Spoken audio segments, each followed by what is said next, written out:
What's going on, everyone? Today we are taking a look at a new portable power station. This is the Grecell H2400. Taking a look at some of the specs, this has a 1843.2 watt hour LiFePO4 battery, a 2400 watt power handling with a peak of 4800 watts, a 800 watt solar charging input, UPS function with a 10 millisecond switchover time, and weighs 55 pounds. Taking a look at the power station itself, this is definitely a very nice looking unit. I love the all black look, and then right here in the middle you also have some brushed metal texture as well. Overall, a sleek but minimalistic looking design. So if you tuck this away in a corner somewhere, it's not going to attract any extra attention to itself. And then right here in the top, you also have two handles to make it easier to carry this unit. Taking a look at the ports in the front, I love how every single port, including the USB ports, all have a cover on them. So if you take this outdoors, or even if you have it sitting for a long time, you don't have to worry about dirt or debris getting stuck in there. Or if you have kids, you don't have to worry about them messing with any of the outlets as well. A lot of power stations, for some reason, only cover some outlets. But once again, as you can see, this one has every single outlet covered and protected. So taking a look at your ports, right here you have your DC outputs and your car cigarette lighter port. Next you have your USB outputs, and inside here you have two USB-C ports and two USB-A ports. Over here you have four 20 amp AC outlets, and another cool thing about this is these have spring covers on them.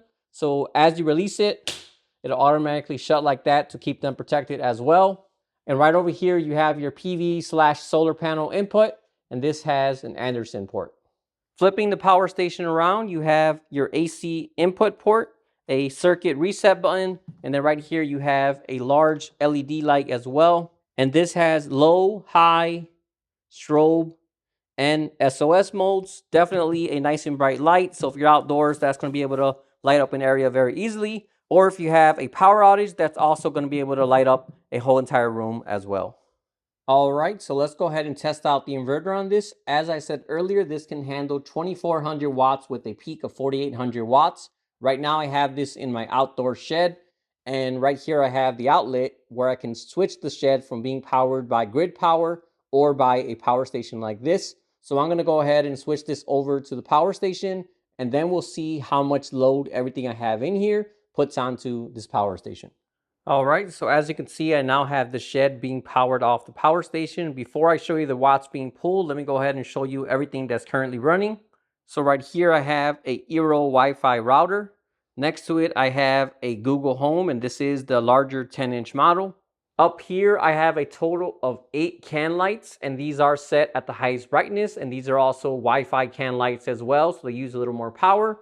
And then right here in the middle, I have 4 more light bulbs, and these are Wi-Fi bulbs as well. So that's a total of 13 bulbs, which all have Wi-Fi as well.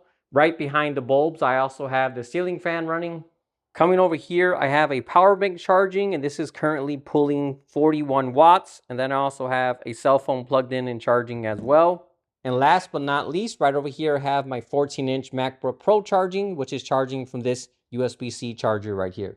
So just to recap, that's a Wi-Fi router, Google Home, 11 light bulbs, a ceiling fan, a power bank, a cell phone, and a MacBook Pro.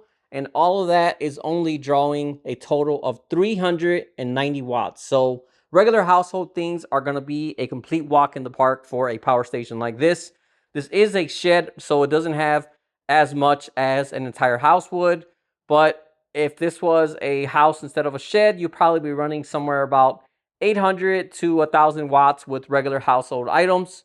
So if you include a fridge on this as well, you'll probably be somewhere at about 1,400 to 1,600 watts. So again, no problem for this power station, and it is going to be able to run a lot of essential household items, no problem at all. But let me go ahead and plug in a few more things, and we'll see if we can get this higher to its 2,400 watt limit. All right, so right here I have a 1,500 watt electric heater. I still have everything from the shed plugged in. Turn that to the highest mode. And as you can see, we're pulling about 1,800 watts now, 1,900 watts. It's probably gonna settle at about 1,600 watts because right now that's peak power. And it looks like we settled about 1,750 watts. All right, so I went and got a second heater. So that's two 1500 watt heaters. I can't run them both at max power. That's going to run it over the 2400 watt limit. So I set one on medium, one on low. And right now that is pulling 2100 watts. Again, that is in addition to everything inside the shed as well. Let's see how high we can push this.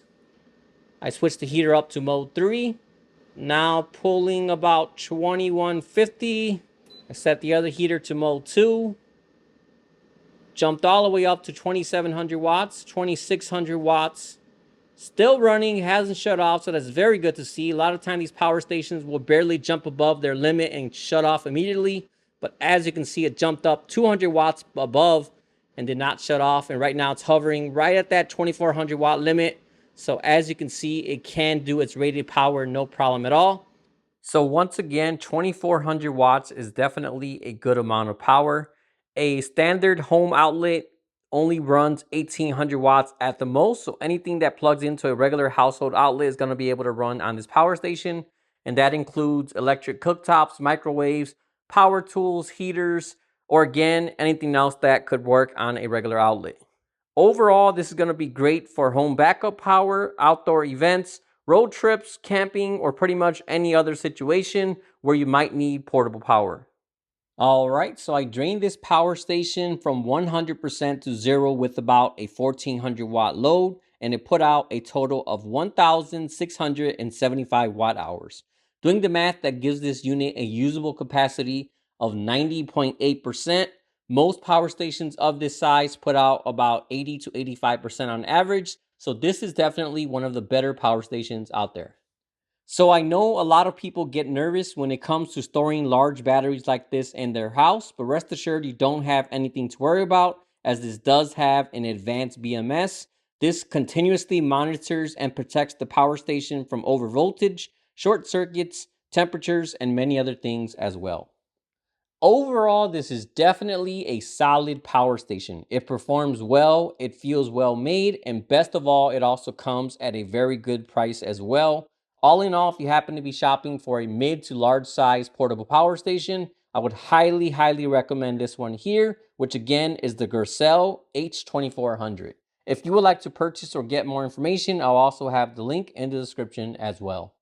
All right, well, that about wraps up this video. As usual, if you have any questions at all, feel free to drop me a comment and let me know. Otherwise, thanks for watching, and I'll see you all next time.